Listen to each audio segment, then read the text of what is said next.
Hi there, and welcome to this weekly tech report. This would be the last weekly tech report. I'm joined by Amit Bhavani, but don't worry, we have an announcement. I'm going to announce that at the end of this show. And we are discontinuing this because Amit and I are actually pretty busy. And if you notice, every week it was a little bit difficult for us to do the show. Hence, we have decided not to do this, but I'll announce we are doing something new, and I'll announce it at the end of the show. So I have Amit with me, and we are going to talk about the Moto E, the Xperia Z2, and the HTC One M8. Let's talk about Moto E. So Amit, your first impressions with Moto E. You also have a Moto E, I guess. Yeah. So I would say that this is the first Android KitKat smartphone with at this price range, the cheapest or the most affordable KitKat smartphone from a Tier 1 brand. And the first impressions, pretty beautiful smartphone with decent specifications. I didn't expect Moto to give a 1 GB of RAM because most of the smartphones in this price range are having a 512 MB of RAM. And the two major cons are actually not having a LED flash and the camera being pretty bad, along with which I actually found that the display was also not that good. Again, these are the first impressions, and again, if you check out the internal storage, that's another major issue of just 4 GB. I was hoping that the price should have been somewhere around 1,000 rupees more, and they should have added a 8 GB of internal storage. But again, let's talk about that. So, what do you think, Ranjit? Yeah, if we take into price into account and what are we getting, then I'm actually pretty impressed. Even the build quality of this Moto E is pretty good. And if you have handled a Moto G, it feels very well built like that. And I have actually reviewed a lot of budget-oriented phones recently. For example, the Xperia E1. I also had the HTC Desire 2110, and all those phones are in the price range of 8-9 thousand. The Galaxy S Duos 2, etc. But overall, I felt for what you're getting for that 7,000 rupees that you pay, this has to be the best option. Yes, as Amit told you, the camera is just bonkers. Forget about the camera. But again, Ranjit, the pricing point of view, I feel that this is a very good partnership with Flipkart, and since it's exclusive partnership, they are actually taking. I feel that they're taking a loss because if you see the pricing in UK, when you convert it to Indian pricing, it's around 10,000 rupees. US, Yeah, it's even US, I think so. It's $139 or $129, something like that. 130, yes. So 130, if you multiply with 60, again it's coming around to 9 to 10,000 rupees, and this is at around 7,000. Yeah, So awesome pricing, awesome pricing. Yeah, yeah, I agree. it's not just the exclusive partnership. I feel that probably Flipkart is not taking any profits because they are trying to convert more offline customers to online. They're bringing more people online and trying to get more customers online. So that's a very good strategy. And if someone wants to buy a budget smartphone, this is one of the best. Except that if you're looking for selfies, forget that. If you're looking to capture photos, again you have to forget this phone because this is not for even using it as a camera. And on the contrary note, I found the Gear 2, the smartwatch, which also had a camera, actually captured better photos because we tested and we compared both of these, and the Gear 2 was far more better than this. So, Yeah, I agree. about the camera part. Regarding the display also, Amit, I don't know recently if you have reviewed or tested the budget-oriented phones. I just recently, 1 month ago, I did it. And if we compare with those phones, then I have to say the screen on this Moto is still much, much better compared to those phones. So in terms of the screen quality also, I'm pretty happy. Yes, it's not as good as the Moto G. Some of the people might compare it, but I do understand that. Moto G in India, the basic version is also selling for 12,500, and this Moto E is for 7,000. So there's a huge price difference. Yes, at extreme viewing angles, it fades a little bit, but overall, from my point of view and considering the price point, I'm happy with the display also. So Sad. overall, I'm happy, and voice call quality was also great. Yeah. Actually, I made a lot of calls, and in fact, I made a call to you also with this phone. So, what do you feel about the voice quality? It was pretty high. I when we normally have our regular calls, this was pretty high, and it was like I was listening on a speakerphone or something like that. I cannot show you a demo of this because this unit is already dead. Like I was doing a waterproof test. I know people say that it's Moto claim that it's a spill-proof device, but I just kept it below the tap and it went dead. So I really hope that after keeping it for a few hours below under the rice, it should actually come back. But the Moto G actually was going good even when I kept it below the tap, but this has gone dead. So this is a dead unit right now. So I cannot Mine is test working. it. I didn't do anything silly with that. So, anyways, overall for the price point, as far as from the past 24 hours experience, this Moto E from me it gets a thumbs up. Yes, the camera is not good. Amit, what do you say? I would say when we say like on the level of ratings of 5, I would say we can give it a rating of 4. And I really hope that Moto should have actually offered 8 GB option in the internal storage, even though they are offering as a dual SIM option, which is very useful and something very important in the Indian consumers. But internal storage is something which is again a very important factor. Yeah, if And you're a gamer, it will affect you. But we have micro SD card, and some of the apps are movable to the SD card. exactly. And on the side note, again, Ranjit, I feel that it's actually pretty sad that Motorola has offered now an option of adding an external SD card on the Moto G, which is something I feel that it's actually wrong. They should offer that initially itself. After selling 500,000 units, now you come up with the option of. I think that is for the 4G unit of Moto G. Yeah. And if you look at it, that 4G unit is priced higher in US, and it hasn't come in India. Maybe Motorola will launch it in India when 4G is launched in the next few months. But again, it will be at a slightly higher price. That's what I'm assuming. True. So overall, very interesting smartphones. If you want to gift someone, this is the best smartphone at this price range right now. Yeah, even at see, I'll be very frank. I use the one HTC One M8. I have multiple SIMs. Most probably, I'll be using this as my secondary phone. It's perfect. It's small, and at 7,000 bucks, you can't go wrong with it. So, anyways, that was the Moto E. Amit, you have the Sony Xperia Z2. So let's talk about that. So Z2, this is a interesting smartphone. I am kind of confused. Is this the Z2 I'm holding, or is it the Z1? First off, because there's literally no difference. The 5.2 inches display, the same glass back on the front and back, and you have the same features, the same kind of design. And when you talk about the pricing, it's available at 49 or 48,000 rupees in the market. And Sony has exclusively offered this smart band in the Indian package. And this is kind of a positive note.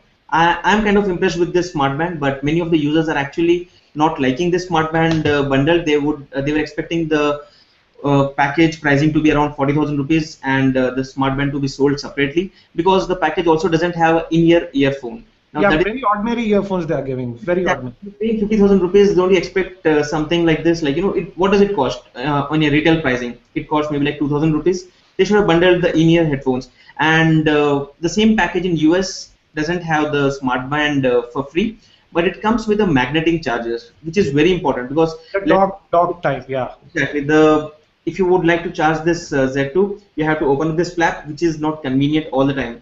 Let's say I'm here for a break and I just want to charge for 20 minutes. I always have to open this, plug it in, and then again seal it back, which is actually not convenient. The same case is with the Galaxy S5. You have to open up the bottom flap, not convenient. But if you have the magnetic dock, which is bundled for free in the US retail unit, it's very convenient because you already have a socket or the ports here at the bottom left, and that's more convenient. So overall, first impressions, it actually gets heated up a lot.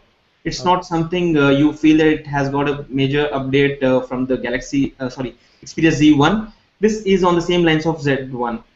So Amit, let me interrupt you. When I was testing the Xperia Z1 last year, it had major heating issues while playing the game. Actually, if you keep your fingers here, it used to hurt. It used to get that hot. Is the problem same with the Xperia Z2? Since it comes with the same processor, yes, upgraded processor. It was 800 Snapdragon 800. Now it's 801. Doesn't make any difference. It still gets heated up a lot, and I feel that thanks to the waterproofing feature, there's no vent or no way to push the heat outside. So it's the same issue unless until again Sony would optimize something in the background and would fix that. So overall, as of now, it gets heated up. And apart from that, camera is not that good, I would say, considering that is an upgrade to the last year's model. I'm not finding the camera to be very impressive. Like we have found that the Galaxy S5's camera was impressive when compared with the Galaxy S4's camera. In that case, we don't find a major upgrade in the Z1 and 2 Z2. Okay, so from what I'm hearing, it's like a mediocre thing. You're not very, very impressed with the Z2, right? Okay, now as you had both the Galaxy S5 as well as the Xperia Z2, I also felt that the camera on the S5, that 16 megapixel ISO is fabulous. So comparing the camera S5 and Xperia Z2, can you talk about it? I would say that in terms of camera, S5 is far more better. I have taken some low light samples, I have taken some broad daylight captures, and I found that S5 was better. Okay. And Z2 is not that impressive when compared, even though it comes with the 20.7 megapixel sensor. Yeah, and this is the lately, Amit, Sony is not concentrating on the heating issues. Even if you recall the Sony Xperia M2, which is a mid-range device, that also when I was doing my gaming tests, etc., it was getting pretty hot. It went to about 42 odd Celsius, which is very uncommon for that Snapdragon 400 processor. So That's it. Sony need to really put some attention in this heating issues. That's the tagline. We offer you waterproof phones. Keep it under a tap when it gets heated up. There's no other solution left for them. But Xperia M2 is not waterproof. Overall, they should have actually offered this as at a very competitive pricing. If you see the time when the Z2 was actually available in the market, probably like 4 5 days back, it was available at 49,000 rupees. While at the same time, Galaxy S5 was available at 43 or 44,000 rupees at a few stores online. So that clearly makes a big difference, because if you buy a S5, you get the cashback and all the schemes also. While at Z2, you just get a pedometer, that's a smart band for free, while the same feature is available on the S5 internally itself. So I don't really find a major difference in both of these devices. In terms of pricing, Z2 had to be actually aggressively priced at around 40 or 42K. Might come down because generally it happens. It's not even beyond a week. Maybe it'll come down below 45.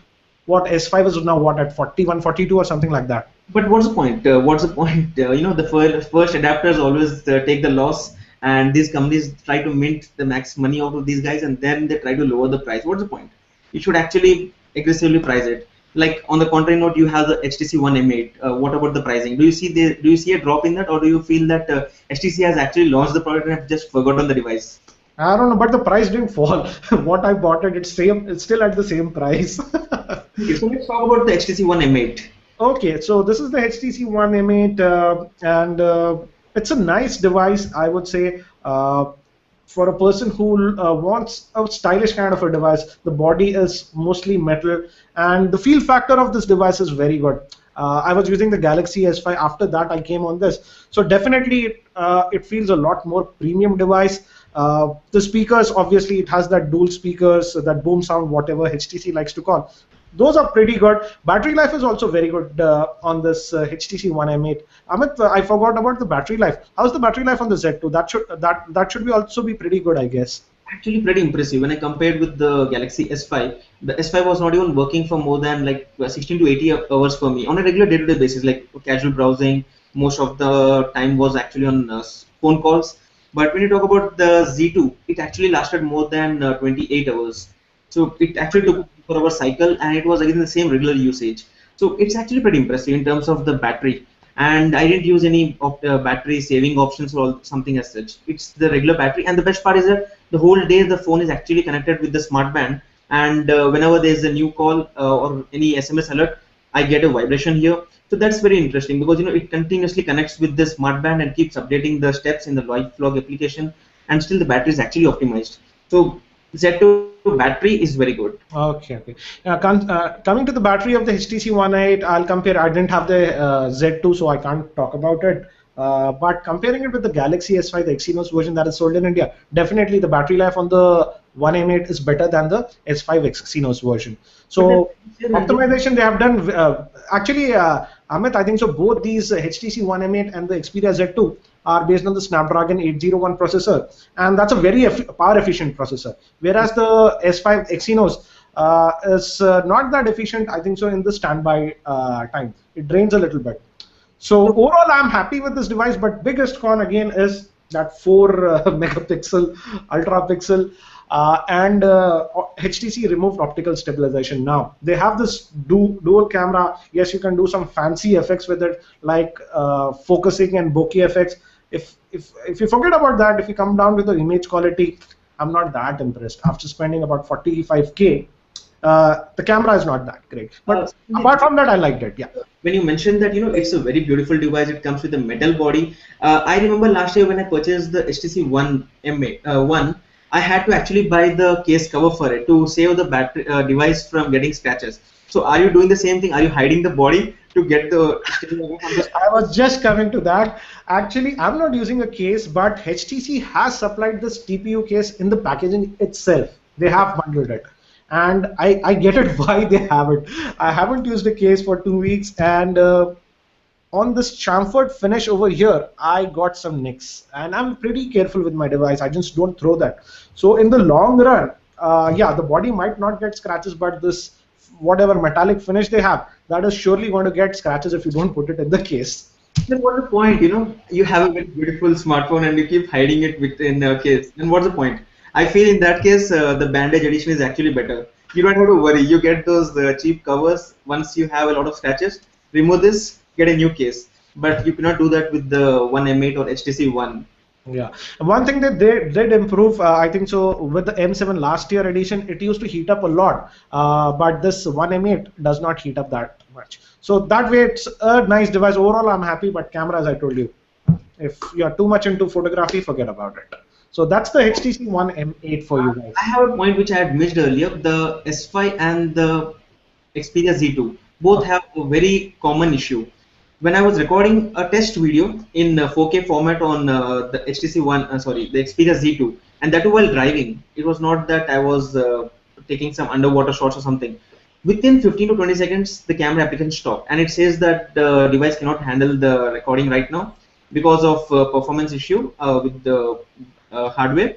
And Sony has actually officially announced that this is a major issue, and we are trying to fix that, but it's actually to ensure that your device doesn't get any major issues because of the processing for the 4K recording. So probably the same issue which I already saw on the Samsung Galaxy S5 also. The 4K recording actually has to stop within a few minutes. So that doesn't make sense. You offer a very interesting feature, and then you mention that within a few minutes, like let's say after 2 minutes, you stop the recording, again start it off after a few seconds once the device gets cooled off. Does it make sense? I noticed this, Amit. Obviously, I don't have the Xperia Z2, but I did notice this issue with some of the YouTube videos I'm watching. And this is with 2 or 3 people I've noticed. They start the 4K recording, and within 15-20 seconds, they get an error and it stops. Luckily for the Galaxy S5, I didn't record, I think so, 5 minutes is the official limit for 4K. I must have recorded for about 2 recordings only I did with the S5, 4K, 1.5 minutes and 2 minutes, and it worked. But it looks like with the Xperia Z2, this 4K problem is a major issue. It's happening to a lot of people. Sony has officially announced that there is a small solution for that. Install external HD card onto it and save the file onto that. I don't know if it's going to make a major difference to that, but that's what Sony claims. So overall, both of these devices have the issues with the 4K recording for a longer period. This doesn't even do 4K recording as HTC One M8. Forget about it. It doesn't do anything, I would say. Hide it in any case. So that's about these 3 flagship smartphones and the most budget smartphone in the KitKat series right now. That's a Moto E. So let's start taking some questions. What do you say? Yeah, or do we make the announcement? We'll do the announcement later on? Yep. Okay, let's take the questions now. Already we've got a lot of questions. Let me take it in the reverse order. Which came first? Let's look at them. This is by Gokul Krishna. So why is the HTC Desire 816 still not available in the market? I am also clueless. I tweeted HTC last week. They said it will be available, but it's still not available. I just called my dealer today morning, and he said that it might come on Monday. So hopefully it might come this next Monday. Amit, I'll just take one more, and then you can take the next question. I'll take this by Ashik Sheikh. Now, Ranjit sir, what's your primary OS and PC for editing and doing the most work? Ashik Sheikh, I just shifted to a Mac Mini, so I'm using, actually this feed is being broadcasted via that Mac Mini, and I'm using that Mac Mini for my work. Actually, the last 2 videos that I've edited on this Mac Mini, so I hope that helps you. There's a question from Vijay. He says about the Moto E dead issue. So it's not that the device has got any issue as such, like there's no OS issue or something as such. I was actually doing a waterproof test. I was trying to do a video recording of the same, so I'll keep you updated on Twitter again. So stay tuned on the same. It's not yet back, it's still dead, and I'll be keeping it for a few more hours under the rice, and once the moisture has been out, I really hope that the device should be back. So I cannot say anything about it right now. It's actually dead right now. Anyways, coming to that point, Motorola never says that it's a water-resistant phone like Xperia Z2 or S5. They say True. it's splash-proof. So Right. guys, don't dip your Moto Gs and Moto E in the water, and if it stops working, start complaining. Moto G had actually survived. I It actually did survive, yeah. few minutes, and it had the same nano coating which is available on the Moto E. So it should work, right? Or did they offer some cheap nano coating on this Moto E, considering the price? Let's move forward. Sir, tell me one thing: is 1 GB on Moto G sufficient, or should it be increased to 1.5 GB? I don't know. That's Motorola's job. They should be increasing it. It's actually sufficient for most of the applications which we do. So, what do you think, Sanjay? Yeah, it's good enough because the thing with this Moto E and the Moto G is that it's very close to stock Android experience, not like a Samsung TouchWiz, etc. That's really bloaty. So in my experience with the Moto G also, with 1 GB of RAM, it handled the Android OS very well. Right. This is by Divyan Kitwani about LG G3. Can we talk about it? You have any idea? We just discuss about it, right? It's a rumor, we won't take it because it's not yet announced. Yeah. So we have a major announcement on 27th May. So stay tuned on different websites. You'll get update on the G3. It's coming soon. This is by Sandeep Parekh, LG L90 or the Moto G. Gaming is my first preference. Both these devices are actually very similar because internally it has the same processor in the GPU. But I will give a slight edge to the LG L90 because it has a micro SD card slot and some of the games, not all, some of the games can be moved to the SD card. So with the LG L90, you might be able to install some games more. But again, you can get the Moto G 16 GB variant. So if you're getting the Moto G 16 GB variant, I would suggest the Moto G. But if you're going for the 8 GB variant, then the LG L90 is a better bet. I hope that helps. So what are your thoughts about the OnePlus One smartphone? We never talk about OnePlus One. What do you think? Because Amit, it's not going to come in India. That's why I'm not. Because I have got tons and tons of email. When are you reviewing it? When are you going to get it? It's not going to come to India. The fact is that you can say that it's just a Oppo's product. Indirectly, it's Oppo's product. So you don't have to feel that it's coming. It's a revolutionary product coming up or something. It's actually being manufactured at Oppo's factory. That's what I had heard about. So, yeah, it's indirectly a new brand by Oppo. It's a thing. And the problem with OnePlus One is even where in the countries that it's launched, it's not available. So they did a very big hype, marketing hype, and whatever the social media took on it. But availability of devices is not there. But ethically, I think they're doing a wrong marketing. By asking everyone. Yeah, hyped it up. Yeah.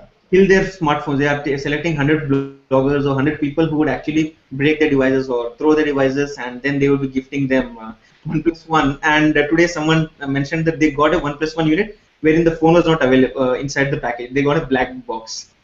So it's actually crazy. So I don't think so, and even OnePlus One did not mention anything about India. So officially, guys, it's not going to come anytime. So don't keep your hopes very high about that. Right. Moto E supports Google now? Yes, it does. Let's try this on air. Let Okay, you do that when I don't have a phone. I know that. What's the weather like? Oh, volume have again. I'll do it. Volume was very low. What's the weather like? It's 34 degrees with haze in Hyderabad. One more thing about this Moto E is that it has this front-firing speaker, so it's actually pretty loud. It's even louder than the Moto G, and I would say louder than many of the Android phones. It's pretty clear, I would say. That's a good thing. I think we have covered most of the questions. I'll just take this by Pratim Patel. Which is faster, Mac Mini or the MacBook Air? Pratham Patel, the MacBook Air actually is using a mobile processor and it's using a dual-core processor. Whereas on the Mac Mini, for example, the Core i7 model, if you take, it is having a proper quad-core processor. So yes, the Mac Mini is slightly faster. I hope that helps you. So have we taken all the questions? You can take this question, Amit, because you are into that fitness devices by Bala Vignesh. Right. So what's the question? It's about the favorite or something? Yeah. Which is your favorite fitness wearable product? I don't know. It keeps changing, so I keep trying out different products. So Fitbit has always been my favorite, and it always would be my favorite because not just about the way it tracks the steps or everything. As it has a very beautiful application which keeps a record of all your steps. It helps you in connecting with your other friends who are using the same product. While the S Health application on the Note 3 or S5 or Gear 2 or whatever doesn't have an option of having a community kind of database where you can connect with your friends or everything as such. It's just stored onto those devices. And apart from that, I have the Sony Smart Band. Again, this data is also going to the phone, and it's just stored into my device. I cannot share it. I cannot compare it, or there's no kind of social thing around those devices. So that way, Fitbit did a very good job, I think so. exactly. So overall, Fitbit is and would always be period my favorite device in terms of the pedometer thing. And apart from that, when you talk about other variable or other stuff, Gear 2 has recently impressed me in terms of the build and the camera quality. You like the Gear 2? I like the Gear Fit actually more than the Gear 2.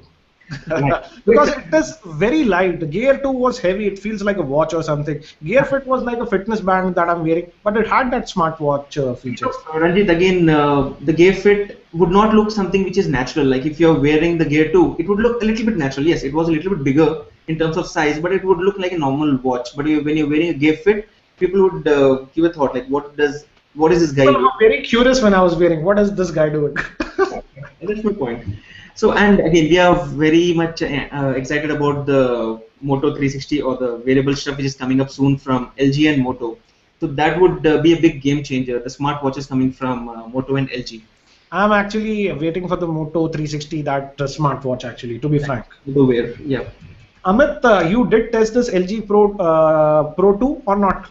Yes, I'm right now. Question by Panabar Akshay. Sir, your thoughts on the LG Pro 2 when compared to the Galaxy S5 or the Xperia Z2? Well, I would say that I cannot compare it with the S5. When I compare with the S5, this is far more better, the LG G Pro 2. It's actually bigger. You can see that it has got a full HD display, and the display is actually very good. When what's the screen size? It's 5.9 inches actually. So it's a phablet territory. It's not a smartphone territory. I don't say that, Ranjit. If you see the bezel on the sides, it's actually very less, and you again have the same one-hand operation options and the mini view options. You can just make the display smaller. You can easily use it with one hand. And again, when you look on the display point of view, the body physical parameters, you can see that it looks actually premium. It has a matte finish on the back, and it looks kind of premium, and has the knock code feature, which is very interesting. You had tested it on G90. Yeah, thing is, Amit, do you agree with me this or not? LG is making actually pretty good devices, some of the devices but they just don't. They are not able to just sell it or market it. They don't market it. Like the G2 is officially has dropped the pricing of LG has recently dropped the pricing of G2 recently, and I think it's available at 33 or 34 or something, or 36. If you see, it was launched at price range of 45 or something. So there's a big difference. If they would have offered it right away at 40,000 rupees, they would have seen a bigger market share. Like if you see recently, HTC has announced that they had reached 500,000 sales or something. I don't know which territory they were referring to, but Samsung has just announced that they have reached 11 million units. So there's a big difference, in terms of marketing. You need to do it at the right time, even though you come up with great devices. So HTC and LG, they don't market the products. On the contrary, Sony has been doing good in that terms, at least from the Z category. Yeah.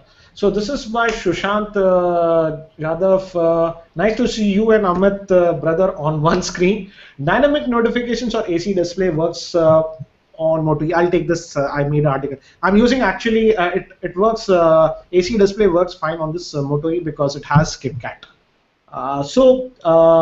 We have taken up a lot of questions. Amit, do you see anything else?